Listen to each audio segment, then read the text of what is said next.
রাধানগর বিচে আছি। সানসেট দেখতে এসেছি। সকালে সানরাইজ ঠিক করে দেখতে পাইনি, মেঘলা আকাশ ছিল সেজন্য। পেছনের সমুদ্র দেখতেই পাচ্ছ। আর এই যে সূর্যের অবস্থা এমন, মুখে রোদ পড়ছে দেখতেই পাচ্ছ। তো আশা রাখছি সানসেটটা দেখতে পাবো। আর এই যে সমুদ্র,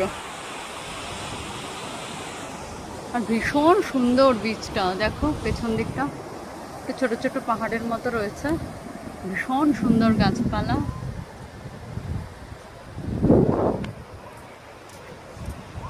আমি অনেকটা দূরে চলে এসেছি। আমার ইচ্ছে ছিল আসলে ওই দাঁড়াও দেখাচ্ছি তোমাদেরকে, ওই যে দূরে দেখা যাচ্ছে বিচটা, ওটার পরে আর নেই। আমার একদম শেষ প্রান্তটায় যাবার ইচ্ছে, দেখি কতটা পারি। এই যে এইখানে গিয়ে বিচটা শেষ হয়ে যাচ্ছে, ওটার পরে আর নেই। ওটার পরে একদমই বিচ নেই। এই যে এখান থেকে আর বিচ নেই, জঙ্গল শুরু হয়ে যাচ্ছে, জঙ্গল পাহাড়। ওই ছোট ছোট পাহাড় ডিঙিয়েই এখানে এলাম যদিও। দেখো